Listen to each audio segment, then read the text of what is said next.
What's going on, everybody? This is Seebass from Rockin with Seebass. It's been a while, and I'm actually recording this at the school of Radio ICB. They were kind enough to let me do this because my laptop broke. And we have a very special guest. This man has done it all. If you don't know this man's history, look it up. This man it's incredible. His name is David Libert. Libert. Yeah, sorry. I've been trying to practice that all day. How you doing, man? I'm doing fine. Good to see you, Sebastian. Yeah. I love your background, man. I love all those records you have in the background. Yeah, well, let's hope we don't have to smelt them all down someday. Maybe you could send them to me. I can keep them. So what have you been up to lately? I know you've been, writing your new book. A book. So how's that going? It's going great. Rock and Roll Warrior. And it's been getting some great reviews, and I'm pretty happy the way it's all been going. It's been great.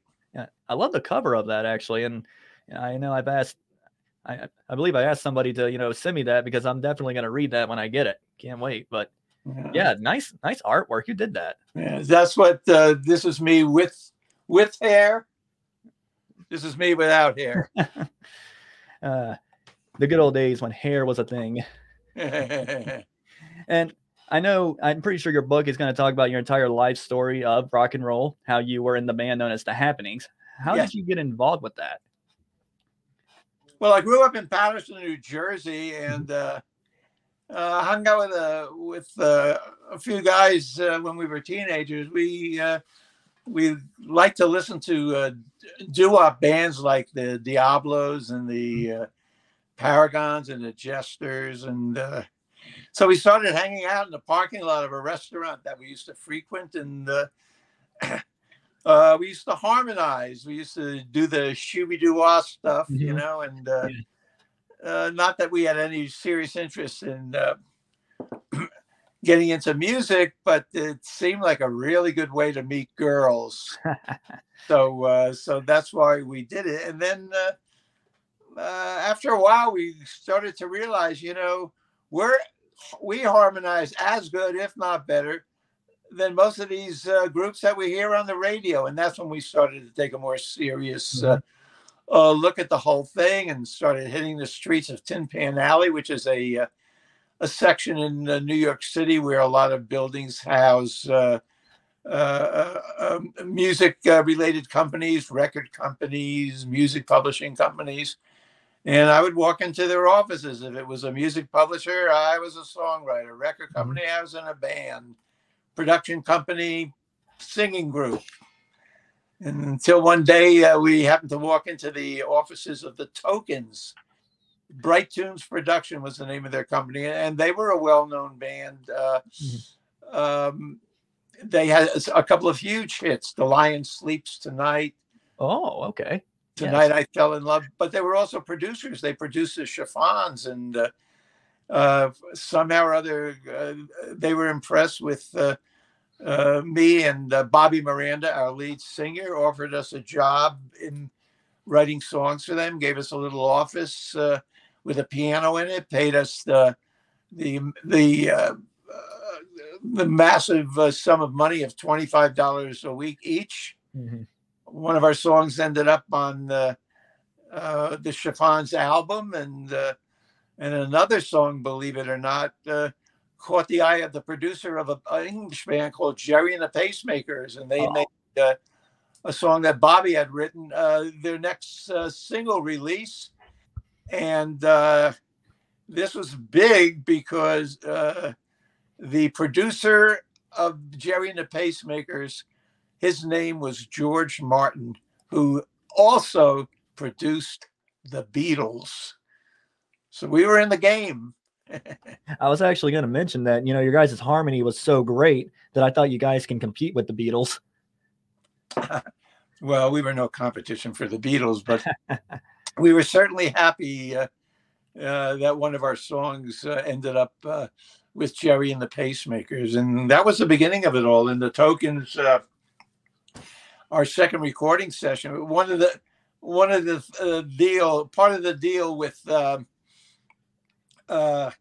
writing songs for the Tokens was they agreed to produce our band, The Happenings. And the second recording session that we did for them, one of the songs that came out of that session was "See You in September," which of course turned out to be a massive hit for us. And the rest is history, as they say. I wanted to talk to you about this song because this is the first song I was listening for you guys, and darn good harmonies, and I love the lyrics in this. So how did this song came to be? Well, we recorded 3 songs on that session.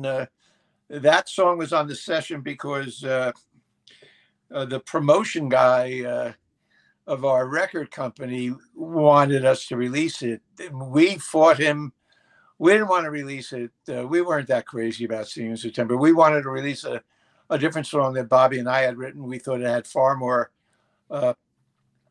commercial potential, but he was insistent. He said, "Look, let's release this thing. I think it's a smash, and if we're going to release it at all, we got to release it now because it's a seasonal hit." We had recorded it in May, April, I guess. It would have to come out like May, June for it to be a summer hit. Oh, well, April's my birthday, so that's cool. He simply beat us into submission. He was relentless. So the "See You in September" was released in June, in the May, beginning of June of '66. And promotional copies were sent out to 3,000 record radio stations that had a top 40 playlist format at that time. And not one single station decided to play the record. So we thought it was just a huge disaster.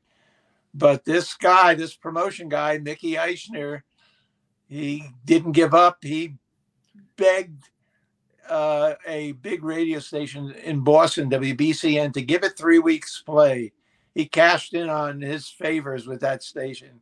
Nice. And so they did. And the first week, nothing. Second week, there was a trickle of sales. Third week, there were enough sales for the radio station to decide to continue to play it. And while all this was going on, the promotion guy was adding other stations all over New England saying, "Hey, BCN is on it in Boston. You should get on it too." Oh, wow. And, he just worked it until every station was on it. And by the time September rolled around, it was #1 on practically all of those stations.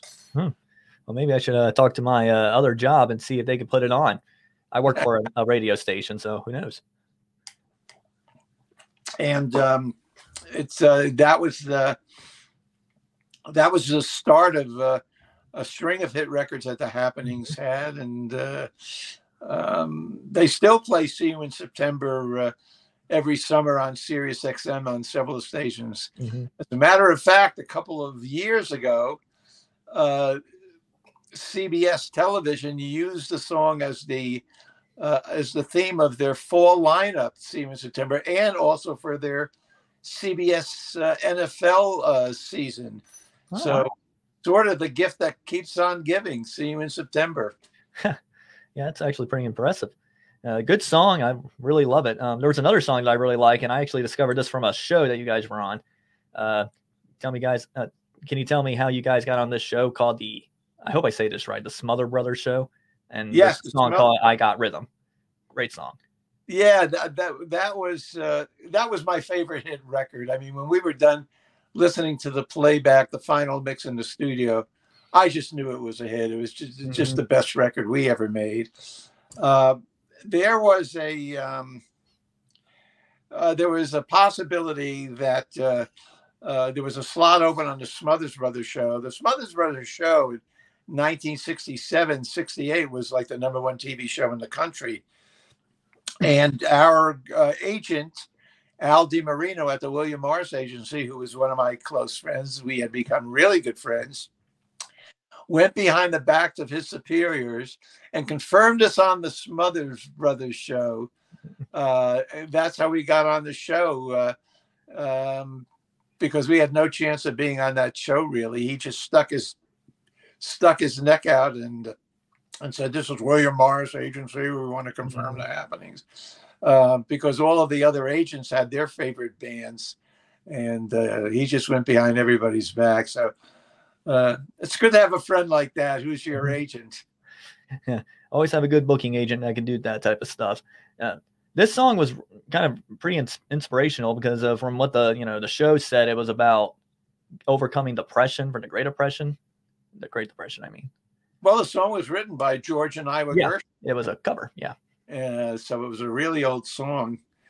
We sort of modernized it and made it, brought it up to date. Sounds kind of passe when you listen to it today, but at that time, it was pretty modern. Right.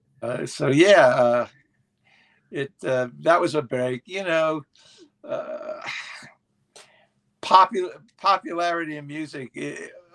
Besides the music, success comes along with a succession of luck and breaks, and I think that's what separates one band from another. We were lucky, we were fortunate, and we had some good things fall our way. Mm-hmm. So over time, this is quite interesting, and I found this really interesting. But you actually decided to become a booking agent, and why did you decide to become an agent? Well, I was also the manager of the happenings. I assumed most of the managerial duties. We had gotten rid of our regular manager pretty early in the game, so I was interacting with booking agencies, obviously, the record company, PR firms, concert promoters, and when music was starting to change the whole universe there, all of a sudden FM radio, which was basically an unlistened to radio frequency band, became the major conduit for these new bands coming on the scene that weren't all that AM friendly. And these FM stations were far more friendly to their with their album-oriented formats, and everything was changing. And I realized we had to change too. What I wanted to do was apply what we did best, which was our harmony techniques, and apply that to more contemporary structures. Pretty much what Crosby, Stills, and Nash were actually doing at that time. And the other happenings really weren't interested in doing that. They were comfortable with what we were doing. We were playing nightclubs and colleges, and they felt that they could do that for the next 20 years, even if we didn't have hit records. And I thought that was a very obsolete way of looking at things. And that's when I started to think maybe I should be on the other side of the microphone. I picked up a lot of experience managing the happenings, and I was pretty sure, Sebastian, that I could not be a happening forever. There seemed to be a more enduring quality in the business end of the music business for me. And so I left the happenings. I went through a series of jobs. I worked for a management company for a while. I was a house booker for a club in Long Island. I became the road manager for a band called Rare Earth. Yes, and then I got a call from Johnny Podell, who was the booking agent for Alice Cooper. Yes. They were looking for a tour manager. Would I be interested? I was. They hired me. I remember that first gig in Atlanta, Georgia. My first impression was that just a bunch of 30, 40 crazy looking, mad looking people crawling over all this equipment and gear like giant insects. Oh dear. I thought I had made the biggest mistake of my life by leaving my nice cushy job with Rare Earth. Shep Gordon, the Alice Cooper's manager, said, just, pay attention, observe as much as you can. You'll get the hang of it. And he was right. By the end of the week, all the pieces started to fall into place. And of course, that became just the greatest job ever. I traveled all over the world. We would always lease a giant commercial airliner to do our tours. So it was amazing. It was, which I I chronicle in the book, of course. But it was an all-consuming job, and just really exhausting. At the end of every tour, I felt that I had subtracted a few years off the end of my life, and I wanted to quit. And Shep kept bribing me back with more salary increases and bonuses. But after a few years, I was simply burned out. There wasn't enough money that he could offer me that would entice me to stay. And so I left that, and I wanted to apply all this knowledge I had learned. Shep Gordon was a great mentor, of course.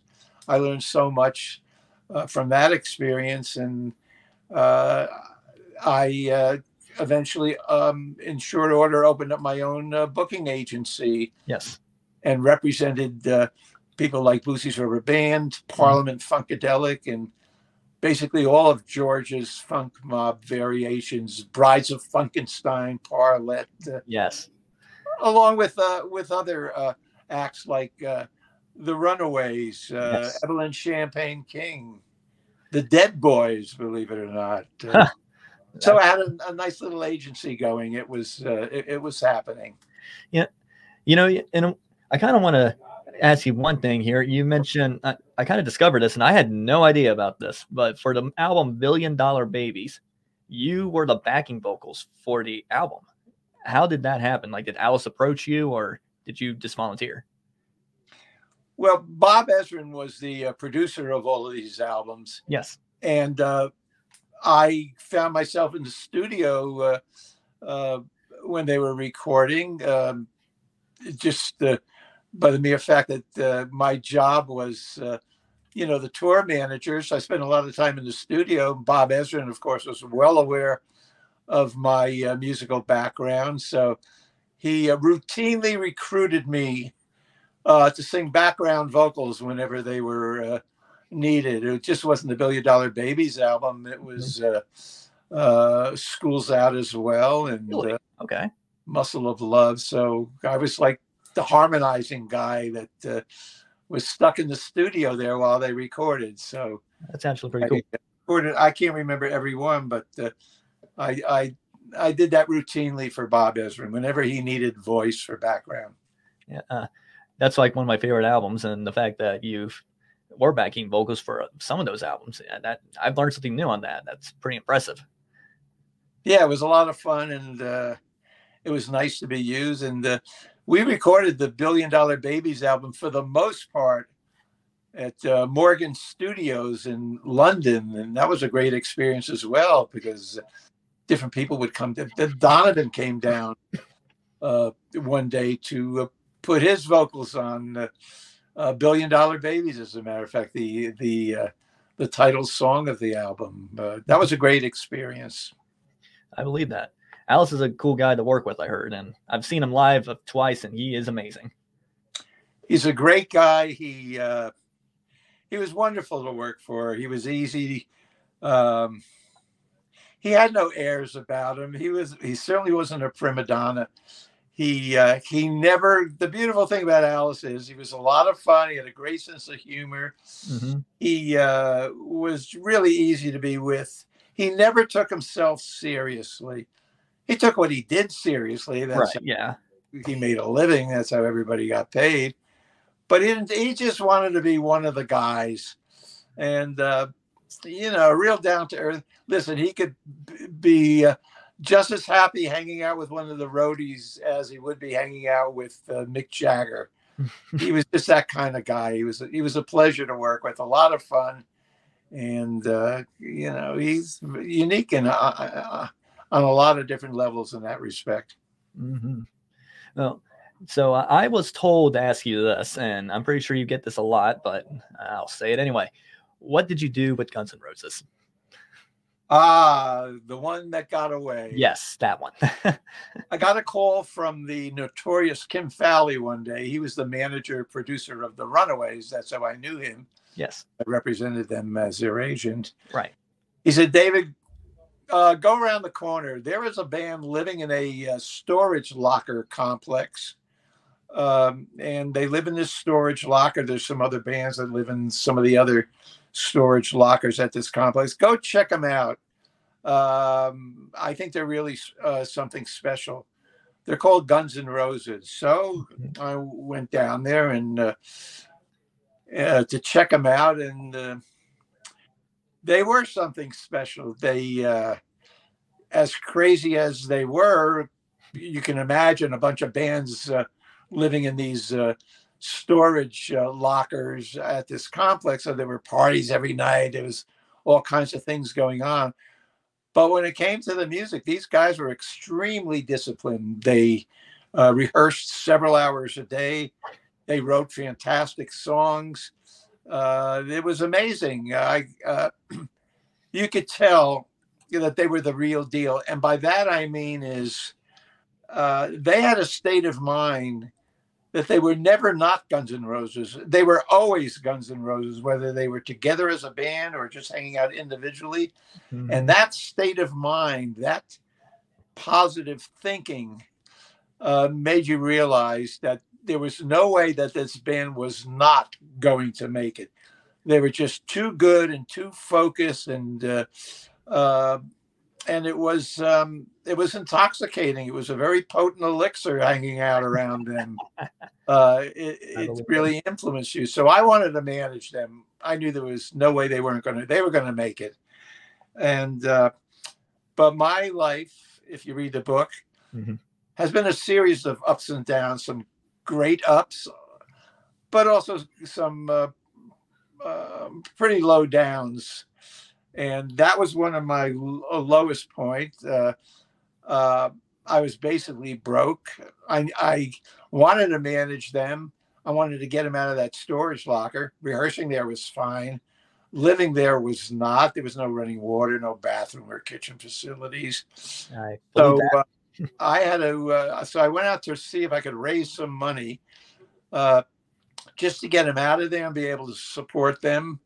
And I failed miserably in that task. I was not able to raise any money, and because of that, I really couldn't really help them at that time when they needed someone that could help them. And unfortunately, I had to walk away from the situation, which was the right thing to do as far as I was concerned, because I couldn't help them.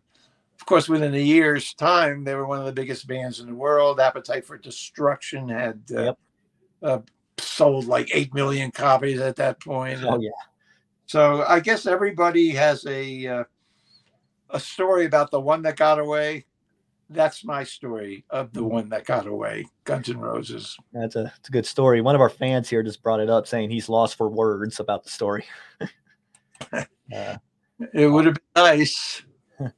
Yeah, I mean, I think it would have been a good experience to manage, the guys. I mean, I'm a huge Slash fan, huge Axl fan as well. I mean, I know they're doing great, better than ever, actually.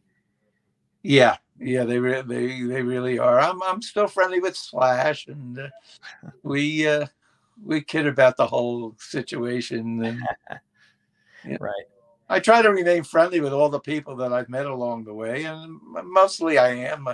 I'm still good friends with Alice. I get invited to his shows, and I usually go there because they treat me nicely. And I'm good friends with Cherie Curry, believe it or not.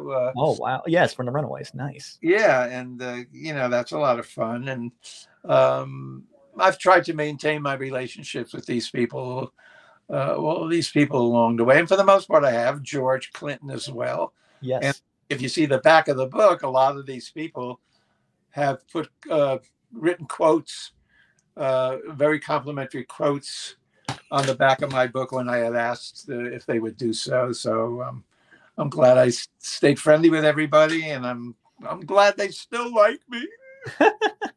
They love me. They really love me.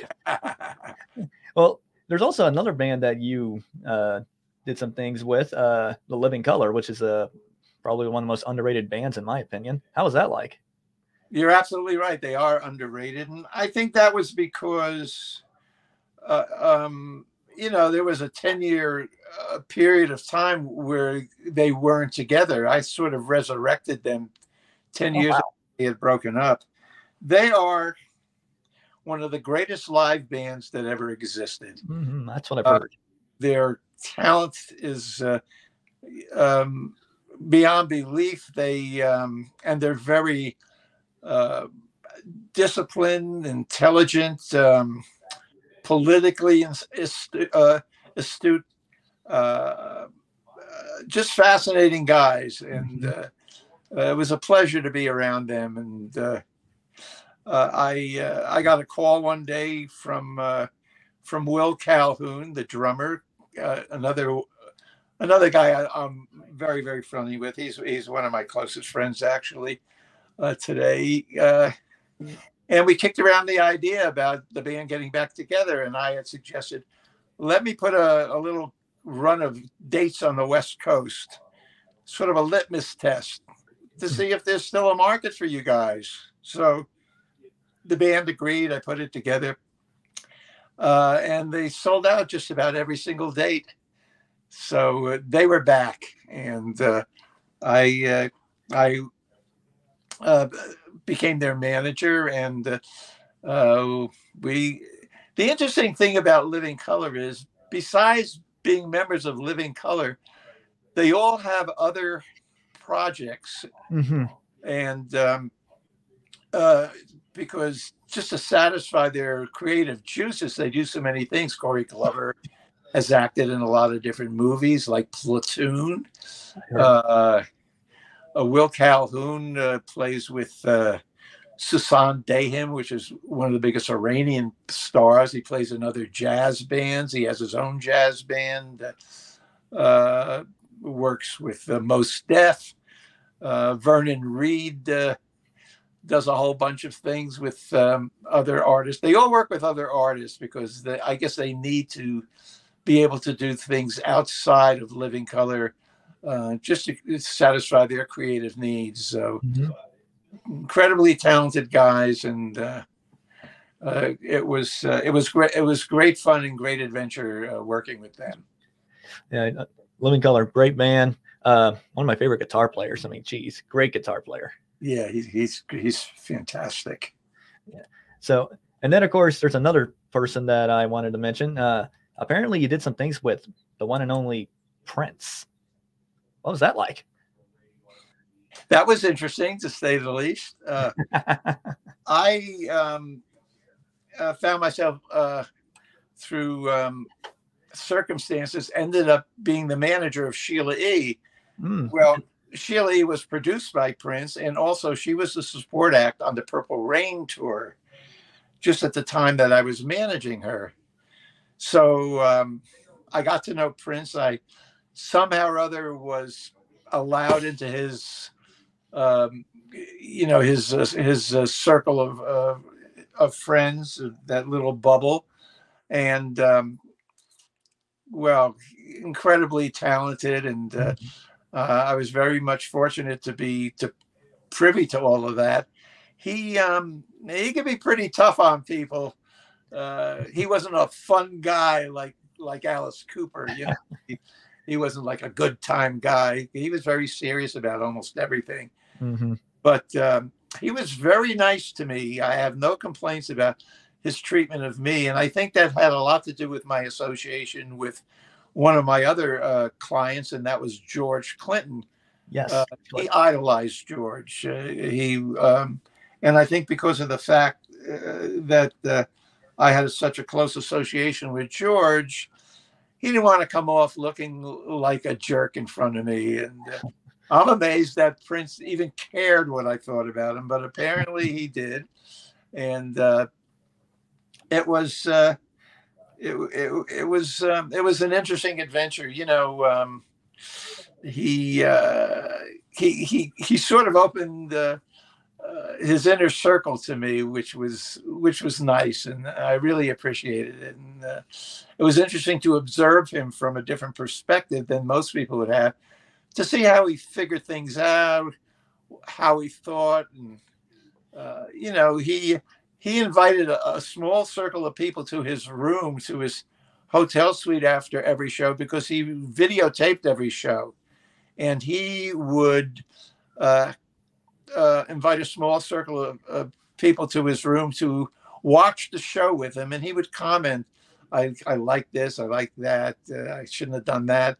And you could see that he was fine-tuning his show by watching these tapes of his performance.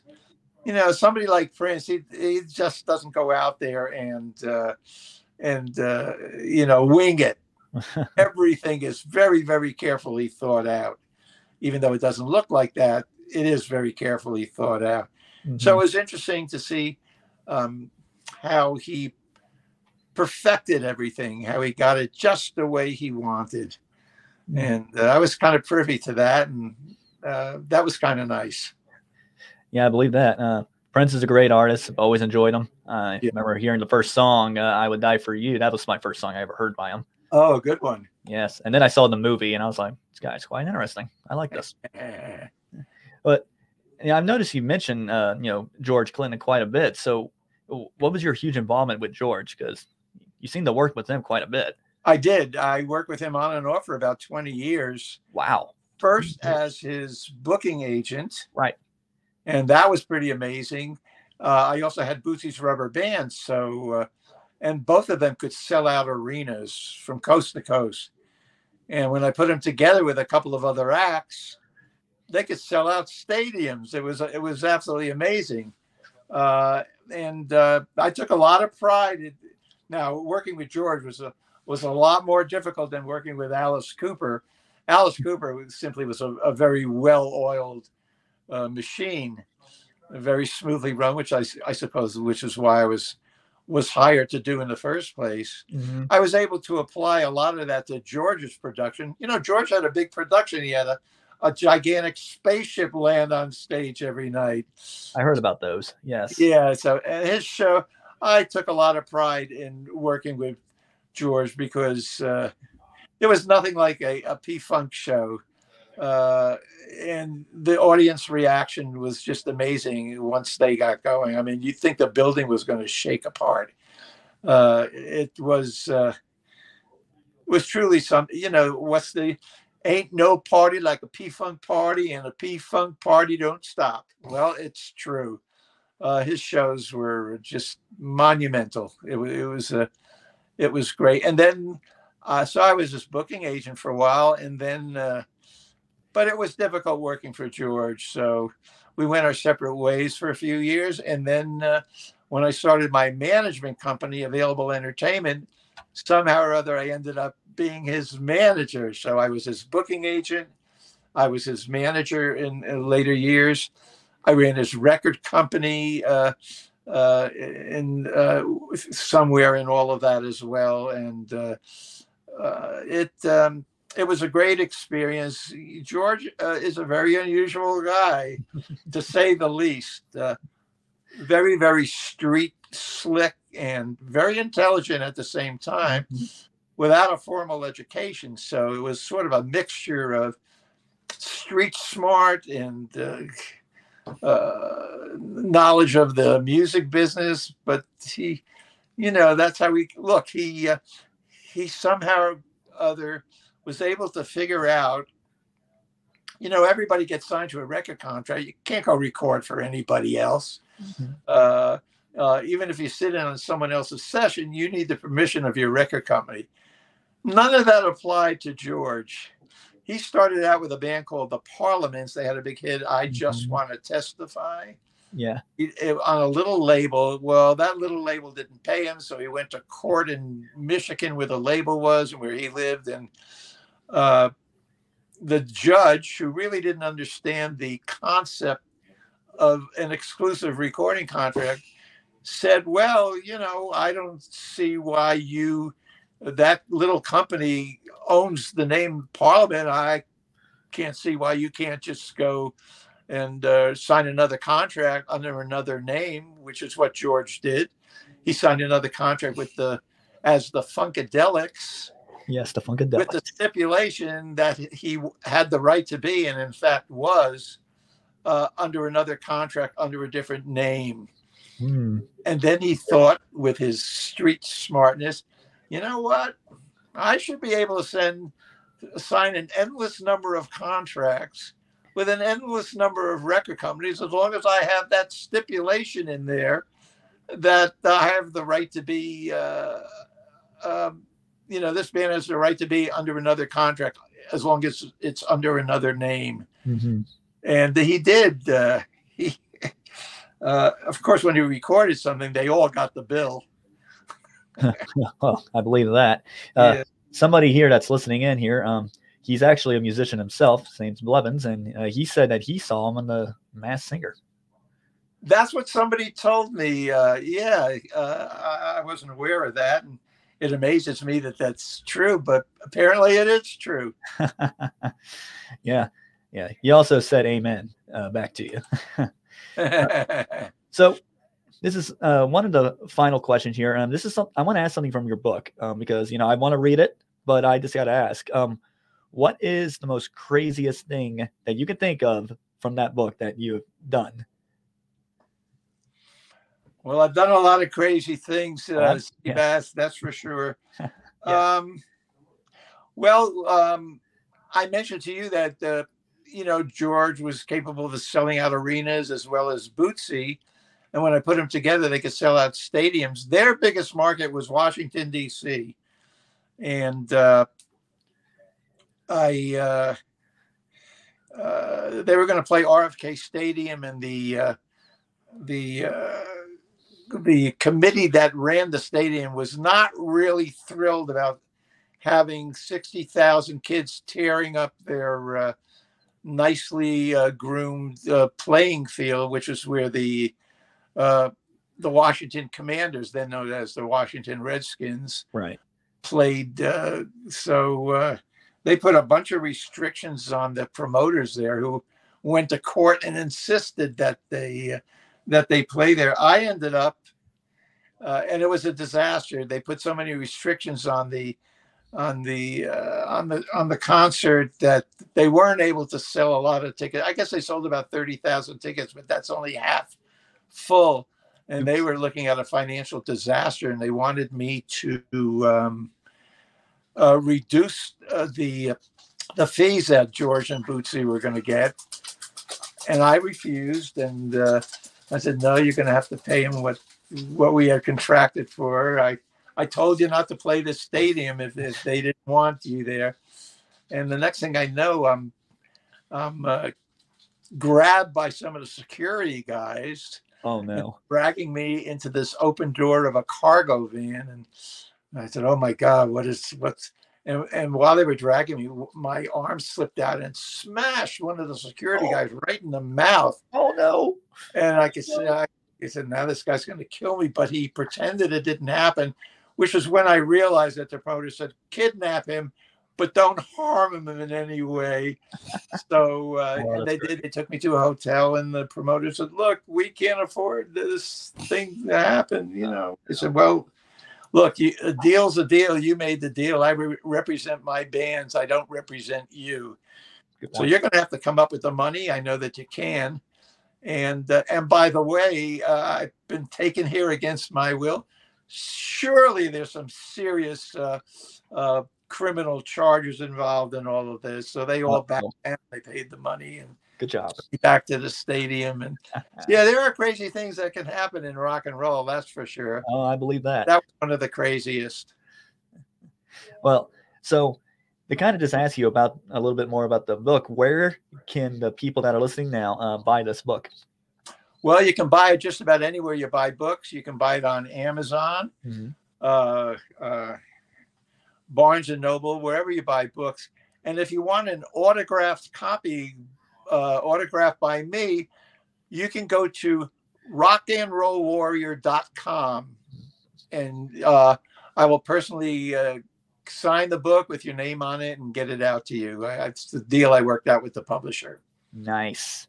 rockandrollwarrior.com. rockandrollwarrior.com. All of you listening to this, be sure to go on there so you can get an autograph. I would. It'd be awesome.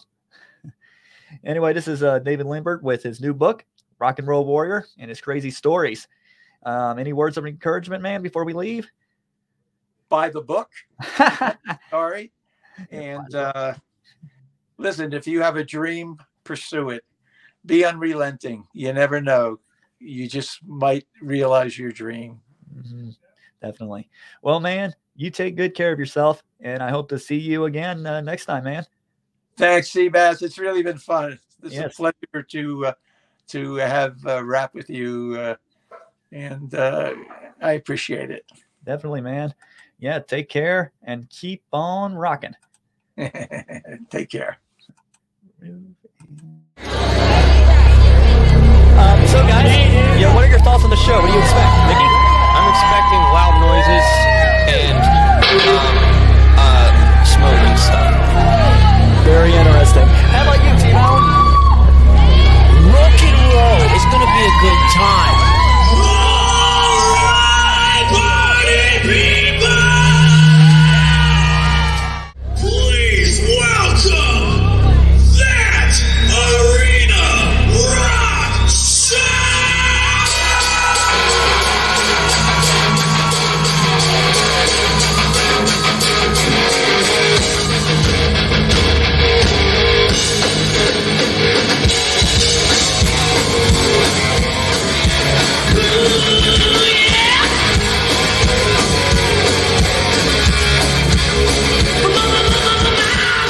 Anyway, these guys are going to be on in like a few minutes, ready to perform a show. And, it's been a while and all that, with the pandemic and everything. But I just wanted to, talk to them for a moment, get some thoughts. This is Nikki Starr. Hello. Oh. You okay there? Yeah. Okay. And this Got him! Got him!